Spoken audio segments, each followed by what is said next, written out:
This video will give you more information to help you score big on your exam than any video I have ever produced. In 2002, I created a wildly successful cassette titled 47-Minute Super Review Boot Camp for Counseling Exam Preparation. Today, I'm going to share it in its entirety. Wait a minute, Rosenthal. You just said 2002. That's ancient, dude. You are kidding, right? I mean, it's 2023. Are you crazy? Everything will be outdated. Not wrong. You are going to discover that 95% of what I said on this cassette 21 years ago, no, make that closer to 98 or 99%, is still totally accurate and right on target today. Yes, terminology might be a hairline dated, but good counseling never goes out of style. Perhaps the biggest difference is that the counseling field changed their position on multicultural counseling. Back in the day, such as on this cassette and in books and classes from earlier eras, they would say, this is how you counsel African Americans. Our Asian clients respond best to XYZ strategies. Now, sources leave this out, and my presentation spends only a few minutes on this topic. You might also wrongly assert that the sound quality will be horrific from a cassette. You might be saying, that's technology from when I was in diapers or maybe before I was born.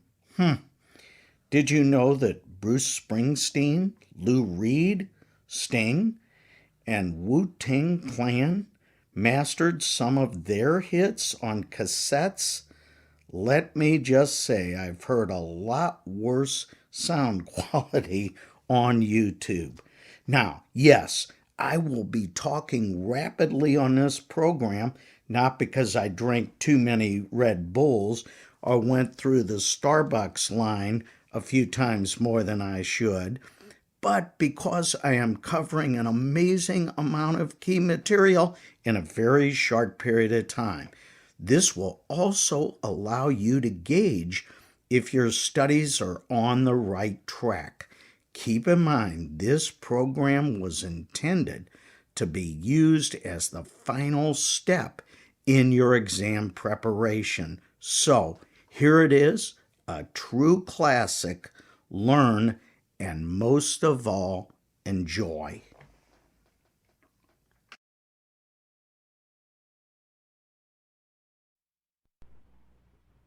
Hi, this is Dr. Howard Rosenthal. I want to thank you for purchasing this audio mini super review.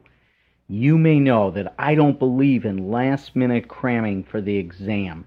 Nevertheless, a brief review like this, the week before the exam, a few days before the exam, or even the night before or the morning of the exam, can be extremely helpful. Before listening to this program, you should read my book, The Encyclopedia of Counseling, and listen to my entire audio licensing program. The paradigm I'm going to follow is kind of a zip through the major areas covered on the exam. I will not, I repeat, not go into great detail about any single theory or theorist. If something is fuzzy, please review the subject in question using my study materials or appropriate textbooks or references. Are you ready? You know I don't like to waste your valuable time, so hold on to those managed care applications and let's swing into action. What should you know in the area of human growth and development? Well, First, let's be familiar with the nature versus nurture debate. Nature refers to genetics and heredity influence, while nurture refers to your upbringing in the environment. There are a number of prominent developmental theorists. Biological or physical theories stress the fact that you inherit thousands of genes from your parents. Psychoanalytic or so-called psychodynamic theories are based on Freud, Jung, Adler, who emphasized birth order, and Erik Erikson's 8-step epigenetic psychosocial theory that encompasses the entire lifespan. Most experts believe that Freud's theory, based on his observation of neurotic individuals, had more impact on the study of human growth and development than any other theorist. Freud's famous dynamic 5-step stage model includes the oral stage, 0 to 2 years of age, the anal stage, ages 2 and 3, the phallic stage, ages 3 to 5, latency stage, 6 to 12, and the genital stage, ages 12 and beyond. The most controversial part of Freud's theory, the Oedipal-Electra complex, in which the child is attracted to the parent of the opposite sex, occurs in the phallic stage. For your exam, you'll also need to recall Freud's structural id, ego, and superego theory. The id is the pleasure principle and is present at birth. The superego is the moral seat of the personality. It houses the child's moral and ethical standards that he or she receives from parents and society. The ego tries to keep the id and superego in balance, often resorting to ego defense mechanisms to distort reality, thus reducing anxiety. Freud also proposed the life instinct, eros, versus thanatos, the death instinct. Also, expect to see the name Abraham Maslow on the exam. Maslow studied self-actualized people and created his now famous hierarchy of needs, in which lower physiological and safety needs must be fulfilled before self-actualization can occur. Jean Piaget is the number one name associated with a theory of cognitive development. Piaget's stages include 0 to 2 years old, the sensory motor stage, the pre-operational stage from 2 to 6, the concrete operation stage from 6 to 11, and this is the stage that conservation takes place in, and the formal operation stage, age 11 to 15, in which the child learns to think in an abstract manner. Another name in this area is William Perry, who developed a 9-stage, 4-level model to explain cognitive development of college students. Lawrence Kohlberg's name is another prime candidate that could manifest itself on the exam. You'll recall that Kohlberg focused on morality on 3 levels: the pre-conventional level, in which the individual follows rules to avoid punishment or merely getting caught. They just want to satisfy personal needs. Then there's the conventional level, in which the behavior is intended to please others and work toward the good of society, that is, to maintain law and order. And the post-conventional stage, where the individual concludes that rules are relative and that behavior is molded by self-chosen principles. Carol Gilligan was critical of Kohlberg's paradigm, as she claimed it was primarily applicable to males. Females, she postulated, based their morality more on caregiving than males. Males focus on justice. The name Daniel Levinson, who postulated the well-known midlife crisis, should also be on the tip of your tongue. Levinson's theory, however, is not universally accepted. The behaviorists champion the work of Albert Bandura's social learning theory, that clearly promotes the notion of vicarious learning. You see someone getting reinforced for a given behavior, so you engage in the behavior. Finally, don't be surprised if you see a couple of questions on Robert Havinghurst, who felt that stages of growth are linked with tasks such as learning to walk, talk, or eat solid food. Okay, ready? No rest here for the wicked. Let's forge on to social and cultural foundations.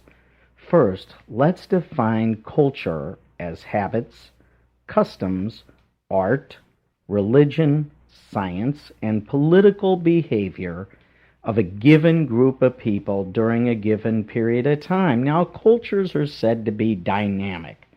This implies that culture changes or evolves at its own rate. There are different types of culture that influence us. Universal culture implies that we are genetically and biologically similar, or what is known as biological sameness. We all need air, food, and water, for example. National culture can determine our language, political views, and even our laws. Regional culture gives us the behavior for a certain region. The Civil War has been cited as an example of a war over regional cultural differences. Ecological culture is merely the notion that environmental factors such as earthquakes, floods, temperature, and food supply can influence behavior. Ecological culture determines what we eat and what we wear. The dominant culture in a country is often known as the macro culture. Macro cultures are often contrasted with smaller or so-called micro cultures. Also, be familiar with the term race. A given race has a set of genetically transmitted characteristics such as Caucasian, African American, or Asian. Racism occurs when one race views itself as superior to others. Ethnocentrism, another key term for you, means that a given group sees itself as the benchmark or the standard by which other ethnic groups are measured. Multicultural counselors often talk about emic, E-M-I-C, versus etic, E-T-I-C distinctions. When using the emic approach based on the word immigration, the counselor helps the client understand his or her culture. When using the etic approach, the counselor emphasizes that we are more alike than different. Now, you also need to recall the autoplastic and alloplastic dilemma. Autoplastic implies that the counselor helps the client change to cope with his or her environment. Alloplastic occurs when the counselor has the client try to change the environment. Counselors also need to be aware that tests and nosological systems like the DSM can have a Eurocentric bias. I often receive emails asking me to define the term paralanguage. Paralanguage simply implies that the client's tone of voice, loudness, vocal inflections, and speed of delivery, silence, and hesitation must be taken into consideration. Paralanguage is part of the study of nonverbal communication and is usually considered more accurate than verbal communication. You might be confronted with the term low context communication, which implies that there will be a long verbal explanation. You might also see the term high context communication, which implies that communication in a given culture relies a lot on nonverbals that are really easily understood by others in the culture. Finally, multicultural counselors must guard against stereotyping, which is the act of thinking that all people of a given group are alike. Stereotypes can be good or bad and are either preconceived notions. Be familiar with the Anglo-conformity theory, which asserts that people from other cultures would do well to forget about their heritage and try to become just like the rest of the folks in the dominant macro culture. Here are some vest pocket ideas for multicultural counselors to keep in mind. 1. Native Americans often speak with few words and hesitate often. They do not engage in eye contact while talking or listening. They do not live by the clock and tend to emphasize spirituality. Consider telling Native Americans a story, a technique popularized by the late great Milton H. Erickson. Combine it with advice giving. Also, consider seeing them in their own homes. Number 2, African Americans like to be taught concrete skills and strategies for change. Short-term counseling and behavioral modalities work best with this group. They also benefit from counselors' self-disclosure and topics related to spirituality. Number 3, Asian Americans often speak in low, very low voice, and they desire assertiveness training and therapies that emphasize insight or existential issues.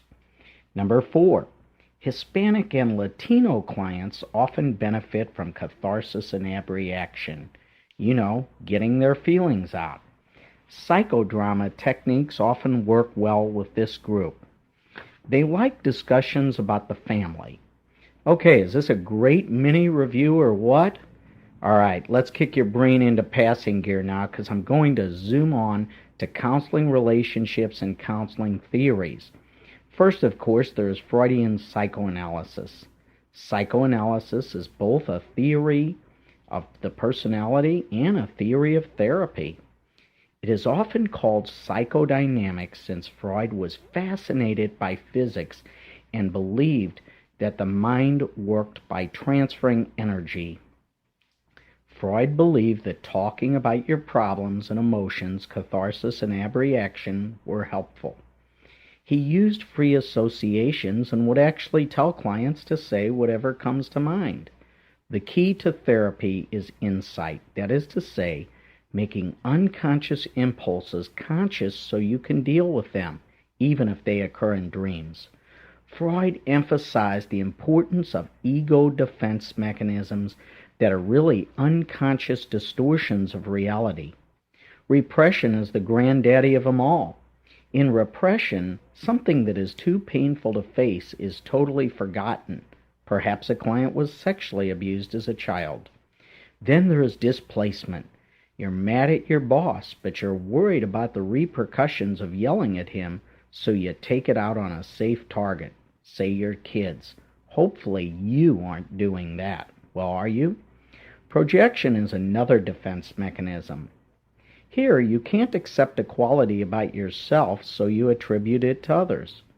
Projection is the act of thinking that you are looking out a window, but by golly, you are really looking in the mirror. Reaction formation is a defense in which you deny an unacceptable unconscious impulse by acting in the opposite manner. A man who cannot accept his homosexual impulses might attempt to date a new woman every night. Then there is sublimation, often cited in conjunction with career counseling. You express an unacceptable impulse in a socially acceptable manner.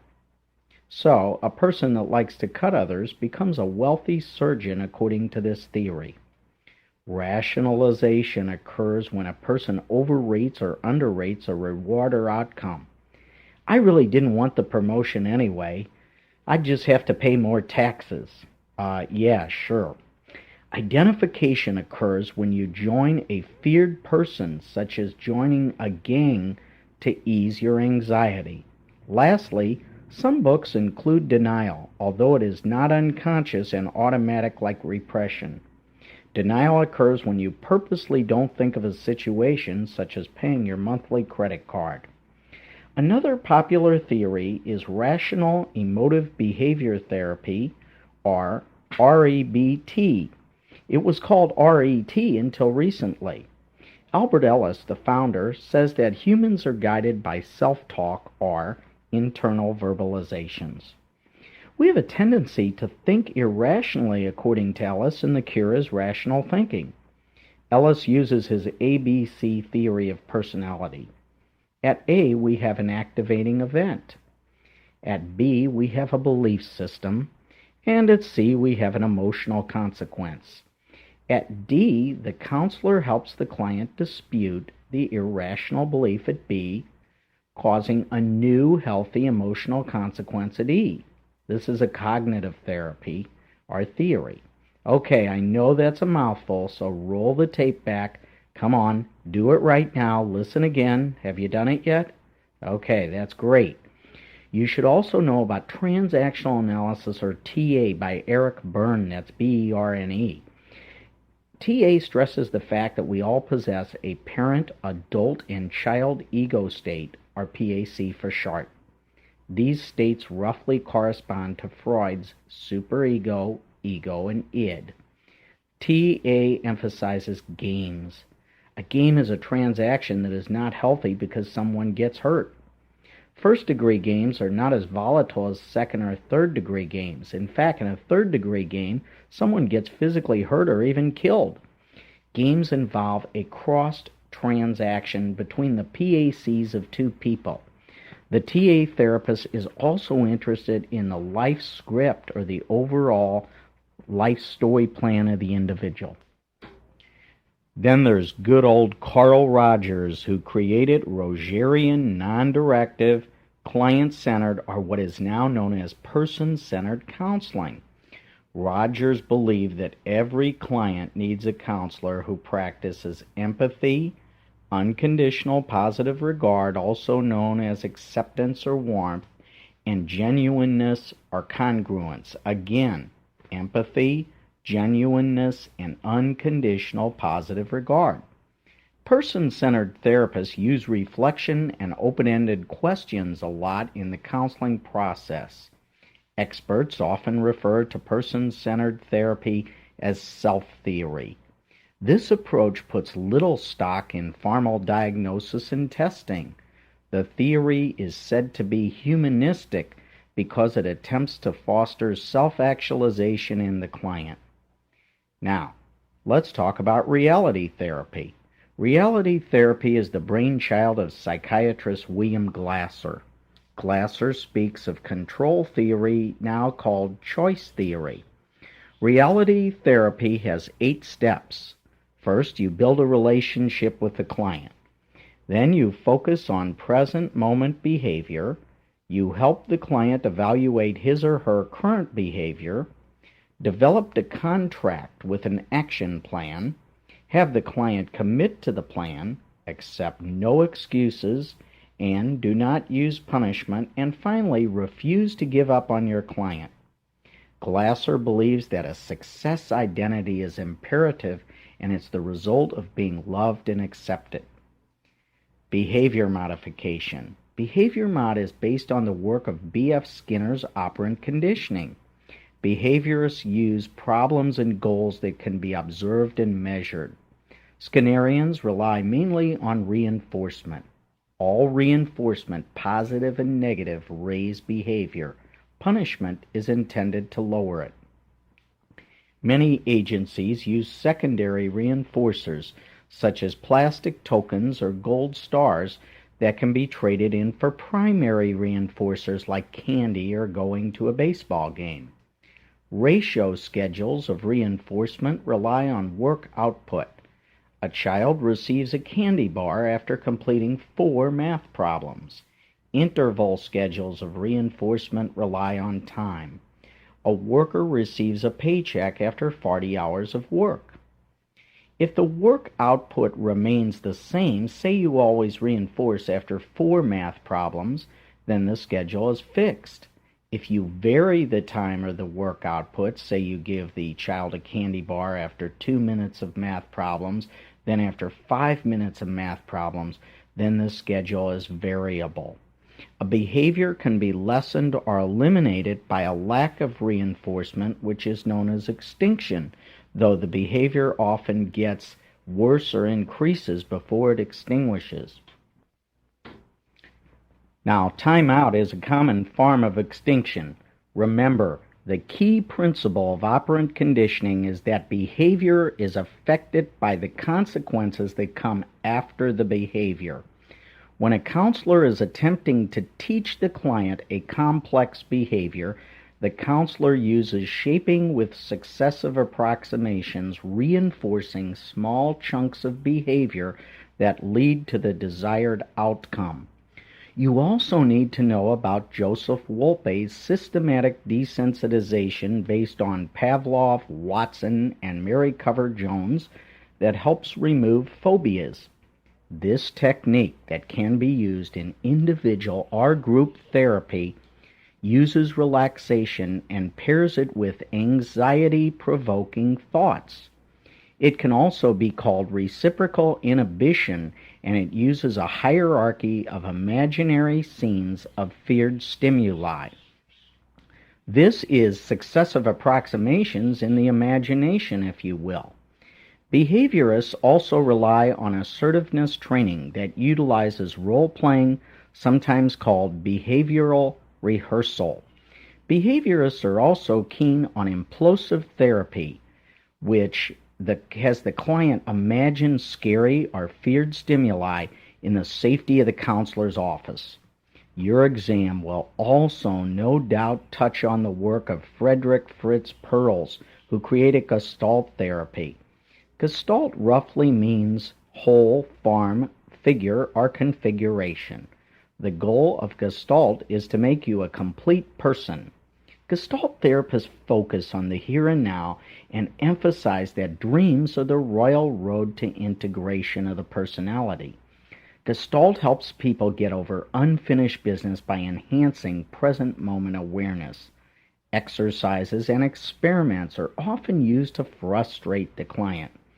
Gestalt popularized the empty chair technique, in which a client talks to another part of his or her personality.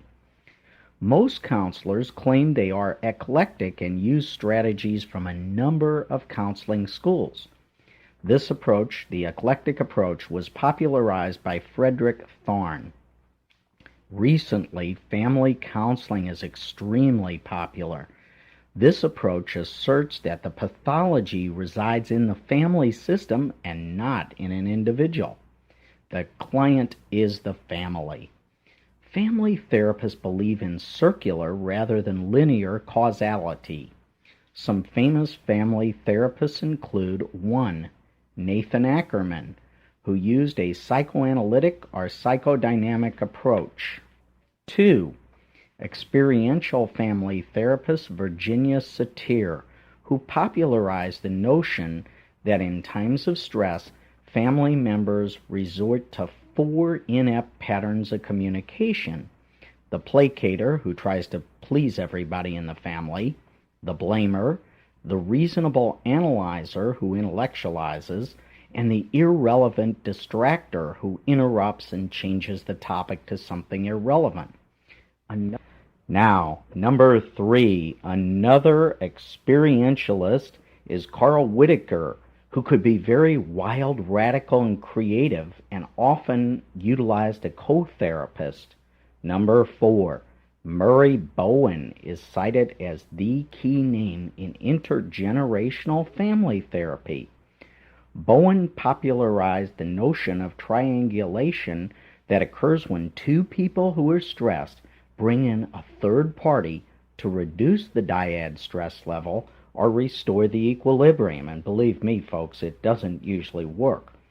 Bowen popularized the use of genograms, sometimes people will call them genograms, that are actually pictorial graphic diagrams of the family that depict a minimum of 3 generations.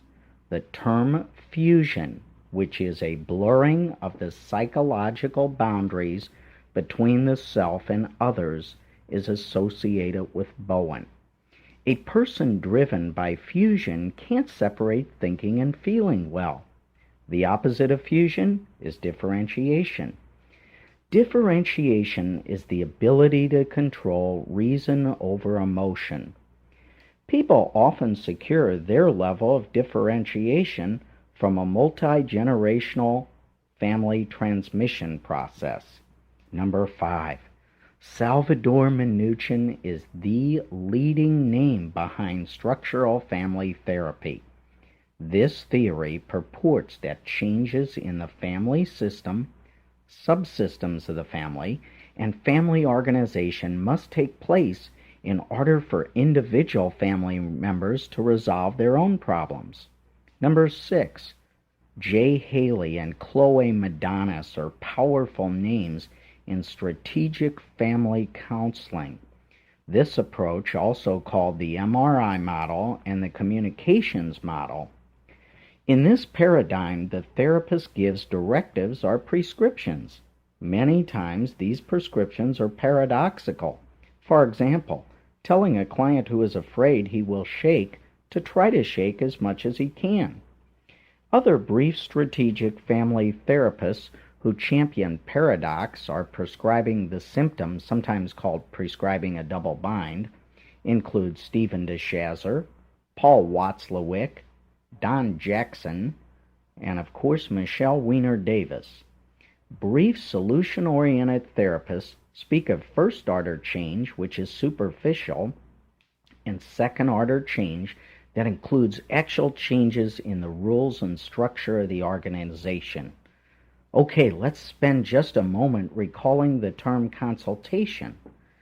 Consultation occurs when you voluntarily assist a counselor or counselors, and we call the people you're helping consultees. These consultees will be helping clients, so your contact with the helpees or the clients is indirect. You will also recall that Gerald Kaplan is the father of psychodynamic mental health consultation. You may also recall that Edgar Schein, Schein, created what he calls a purchase of expertise model, where you buy the consultant's information and knowledge. He also created his doctor-patient model. Here you aren't sure what the problem is, so you hire an expert to diagnose it and treat it. And then there's his process consultation model, where the consultant helps the consultee with the process. Process models focus on just that, the process, while content models focus on imparting knowledge to the consultee. Now, I just want to say something. If you've been listening very closely, there's probably a few times in the background that you've heard my African gray parrot, Bogart, who could probably do pretty well on this exam by now, and my Quaker parrot, Oliver. And the behavior mod hasn't been working real well. They've been squeaking and tweeting in the background despite my directives and paradoxical directives not to do so. Now, why do I bring this up?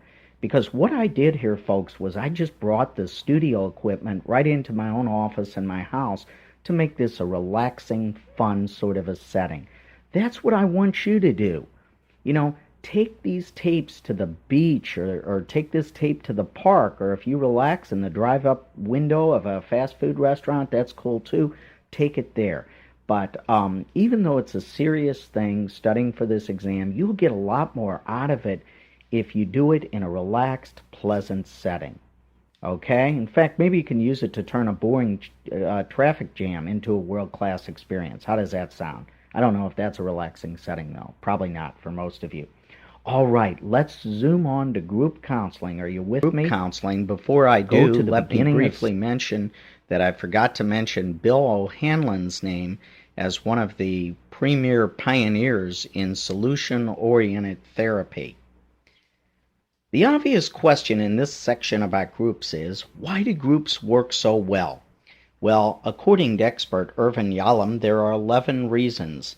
Number 1, altruism. Giving help to other members gives you a sense of well-being. 2, universality.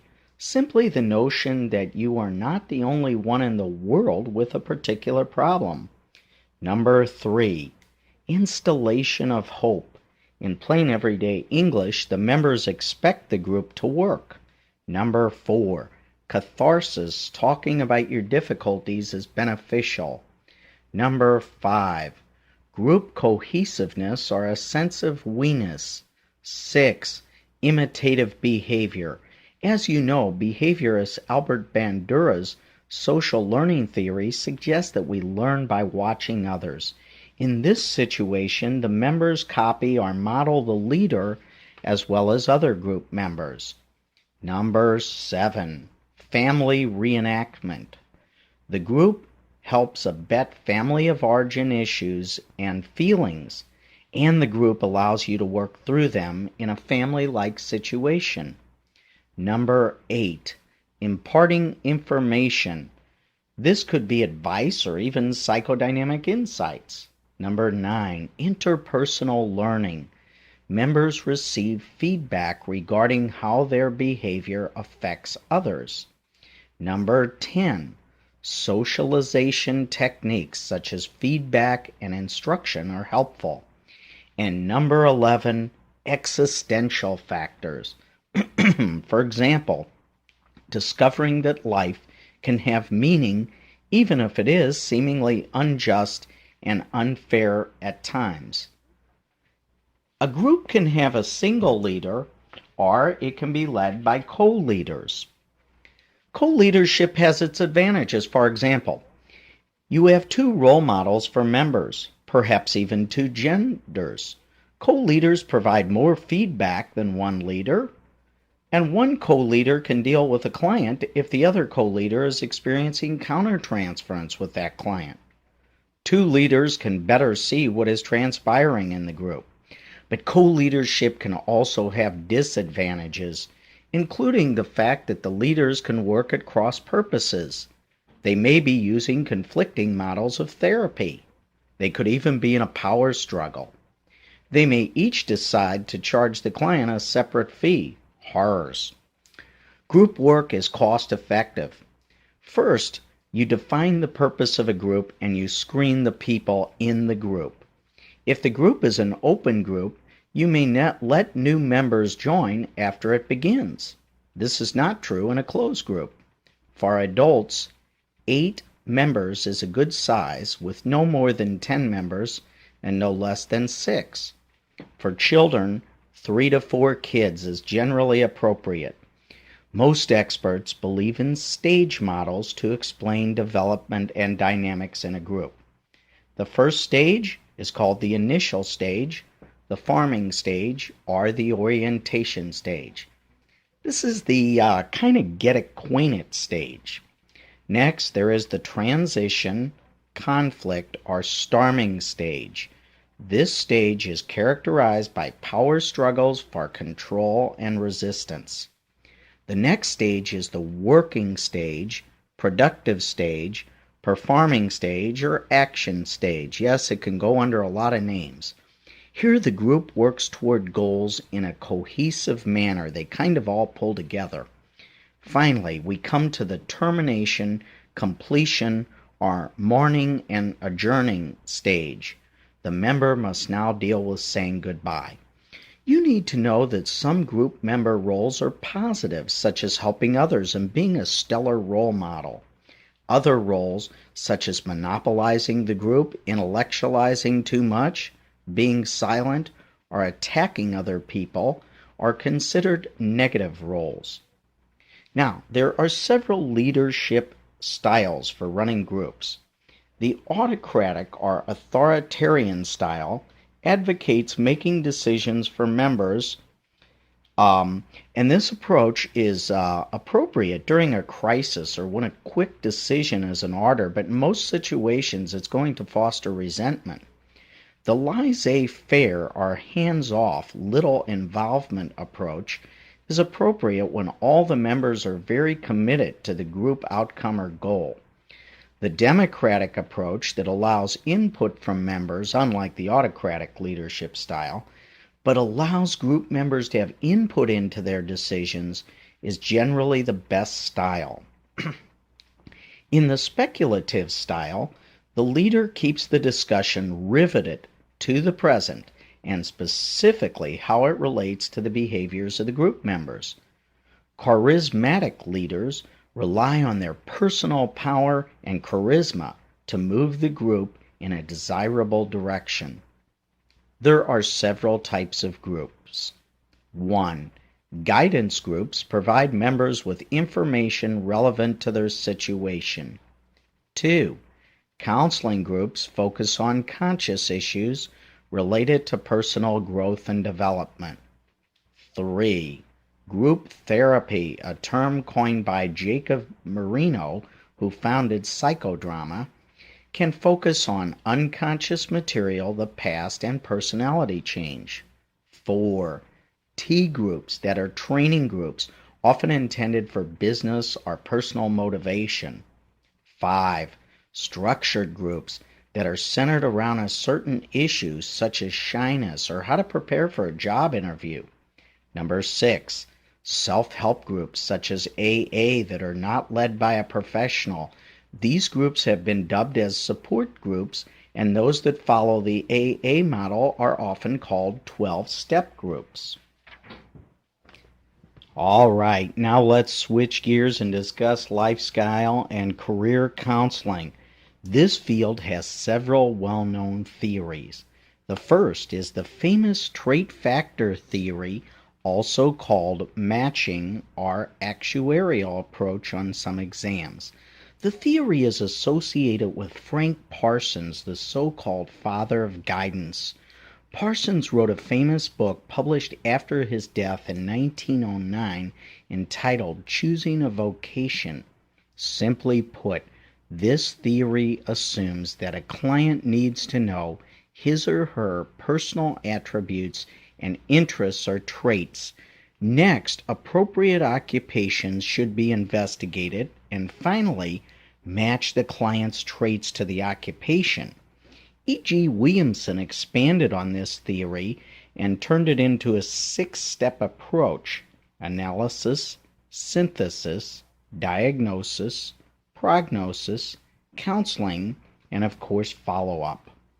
Ann Rowe created a needs approach that makes the assumption that jobs meet our needs determined by our childhood satisfactions and frustrations. She created a method of categorizing occupations by 6 levels and 8 fields. Ginsberg, Axelrad, and Herma proposed a developmental theory in the 1950s with 3 periods: fantasy, birth to age 11, in which play becomes work-oriented; period number 2, called the tentative period, ages 11 to 17, and the third period, the realistic period, 17 and up. David Tideman and Robert O'Hara also rely on a developmental approach in their career development model. Career development is commensurate with psychosocial development as delineated by Erik Erikson's stages. Donald Super is well known for emphasizing the role of the self-concept in career and vocational choice, and his life rainbow is also very popular.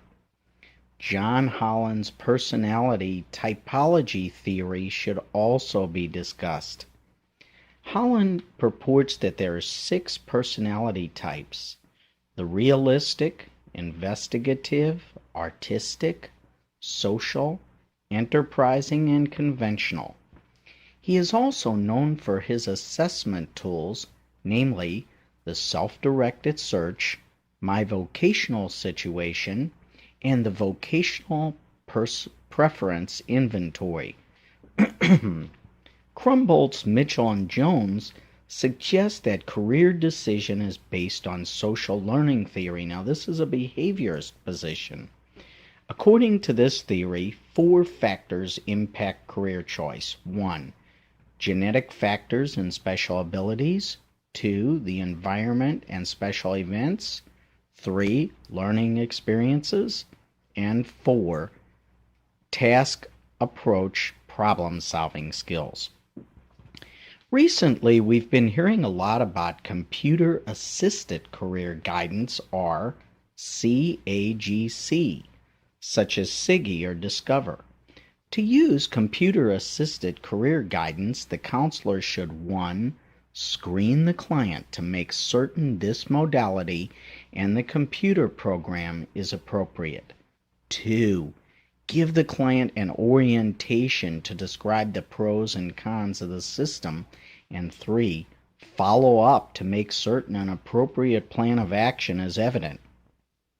To help clients make career choices, the counselor will often use the DOT, or Dictionary of Occupational Titles, that lists over 20,000 job titles with 9-digit codes for each occupation.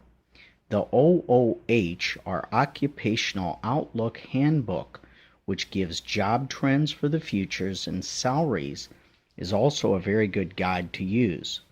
Richard Bull's book, What Color is Your Parachute, is also a fine tool. Lastly, I must point out that 80% of all jobs are not advertised. This is sometimes referred to as the hidden job market. Our next topic, well, it's appraisal. The key to doing well on this section is to know the terminology, so let's review it briefly now. First, we say that a score is raw, R-A-W, if it is unaltered. Next, we speak of the range, which is the highest score minus the lowest score.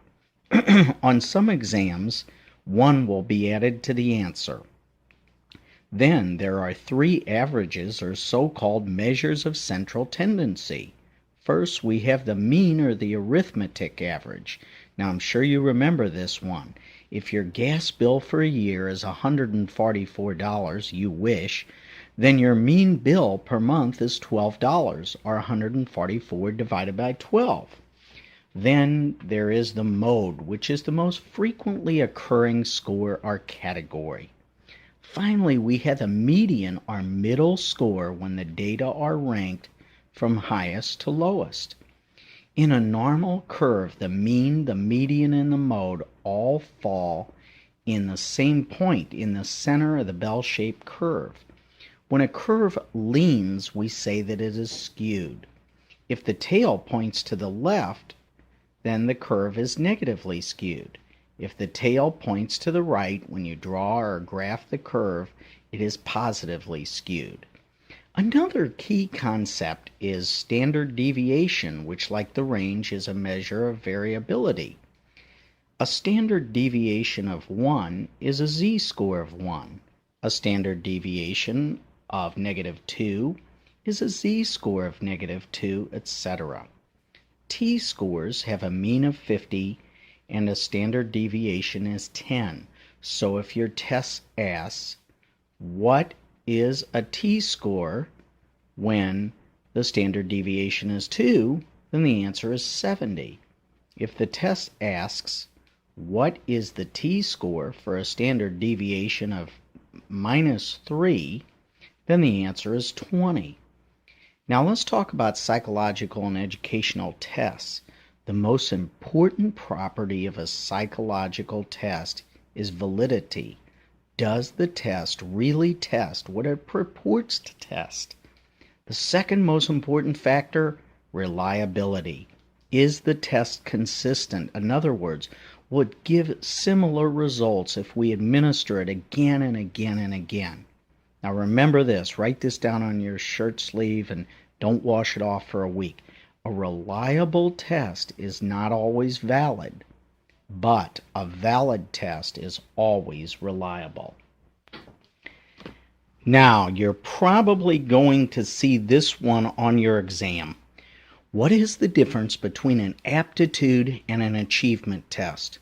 Well, aptitude tests predict potential. A high score, for example, on an aptitude test for music doesn't imply that you are a great musician now. It just says that with the correct training and practice, you could excel in this area. An achievement test, on the other hand, gives you current performance or the level of performance achieved up to this point in time. For example, she is reading at the 6th grade level. Some tests are power tests. In these tests, time is not a factor like it is in so-called speed tests. Other tests are known as projective tests. In these tests, there is no correct answer. The client merely looks at an ink blot, a vague picture, or an incomplete sentence. the client's answer is assumed to be a projection of his or her personality. Thus, two clients look at the same Rorschach inkblot card or TAT picture and see something totally different. Scoring projective tests is subjective. Thus, one rater could score it differently than another rater. This phenomenon is called inter-rater reliability. Finally, I want you to recall a principle known as regression to the mean or statistical regression. This principle states that if a client scores exceptionally low or exceptionally high on a test, then the client with the real low score will go up on the next administration of the test, while the client with the really high score will go down toward the mean or average. Chance factors are in plain everyday English. Luck probably influenced the first score. Now, let's segue into research and evaluation.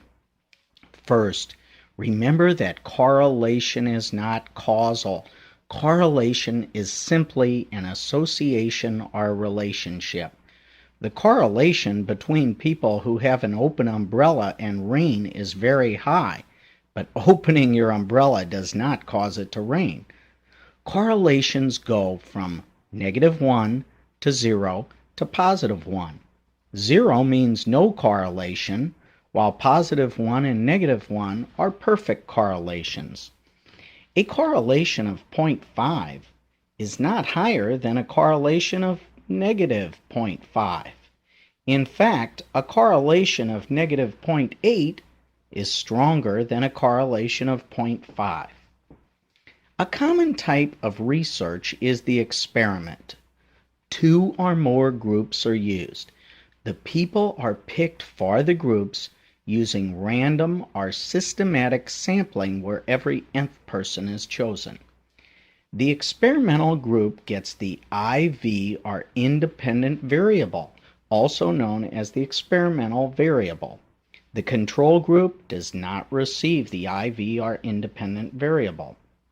The outcome data in the study is called the DV or dependent variable. So, if we want to see if eating carrots raises one's IQ score, then eating carrots is the IV, while the IQ scores at the end of the study would be the DV. Each experiment has a null hypothesis. There is no significant difference in people's IQs who eat carrots and those who don't eat carrots. The experimental or alternative hypothesis is there is a significant difference between people's IQs who do eat carrots versus those that do not eat carrots. When a researcher rejects a null hypothesis that is true, it is a type 1 alpha error.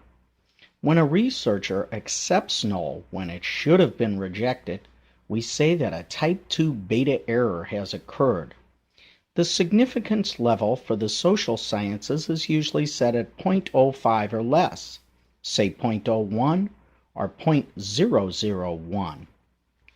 A t-test or student's t-test is a popular test for comparing two means. The ANOVA or analysis of variance is used when you have more than two means to compare. The t-test and the ANOVA are parametric measures for normally distributed populations. If the population is not necessarily normal, then a non-parametric test, such as a chi-square, the most common non-parametric test, or the Kruskal-Wallis that is similar to an ANOVA, can be used. If the researcher did not manipulate the variables, and you are looking at after-the-fact data, then the research is not a true experiment, but rather an ex post facto or so-called causal comparative design. Okay, now this is very important, so commit this to memory. Statistics that describe the central tendency, like the mean, the median, the mode, the range, quartiles, the variance, and the standard deviation, are descriptive statistics. On the other hand, correlation coefficients, t-tests, ANOVAs, analysis of covariance, chi-square, Kruskal-Wallis, etc. are statistical analyses. Now for our final section, professional orientation and ethics. ACA ethics includes standards of practice. The term scope of practice implies that you only practice if you are adequately trained in a given area or with a given population. Hence, if you have no training running a Gestalt group, then don't run one. If you know nothing about clients with eating disorders, then don't treat them. You should also be familiar with the counselor's duty to warn. Initially based on a California Supreme Court case known as Tarasoff, this principle now states that if a client is going to harm himself or somebody else or both, you will contact appropriate folks to ward off this tragedy. Another key concept is the dual relationship, which could also be called multiple relationships on your exam. This concept implies that you are a person's helper, but you also have another significant relationship with that person. Maybe you are dating them, or perhaps they are a relative or a business partner. Such relationships get in the way of objectivity and should be avoided whenever possible, although it is not always possible to avoid them. Another term that you should expect to see on your exam is a legal term, privilege communication. Set by state law, privilege communication asserts that you cannot reveal what a client said in his or her session in court unless the client allows you to do so. Now, there are exceptions to this, such as cases of child abuse, suicide, homicide, supervisory sessions, or if a lawsuit is filed against you. Also, note that you should never release information about a client outside of court, unless it's child abuse, suicide, etc., just mentioned, unless the client signs a release of information consent form. Remember to disguise the identity of your clients when doing research, training, or publication. Also, do not guarantee clients in your group's confidentiality and take steps to protect your clients from physical and psychological harm while they are in your groups. When performing family therapy, do not disclose what one family member said about another in a private session without the initial person's permission. Do not have sexual relationships with current students or supervisees or clients. You must wait a minimum of 2 years after the counseling relationship ends, and even then you must not exploit the client. Boy, there's sure a lot of do-nots here. Do not submit articles to more than one professional journal at a time. This is called multiple submissions, and it's a no-no. Also, do not accept referral fees. Do not accept fees from agency clients who can get the service from the agency where you work. Finally, before you take your comprehensive exam, I insist, that's right, insist, that you check the NBCC and ACA websites for the latest information on internet counseling ethics before you take the exam. These ethics are changing literally at the speed of light, and the only way to keep up is to check the websites. Okay, congratulations. You've just completed your licensing and certification boot camp. Go have a drink. Non-alcoholic, of course.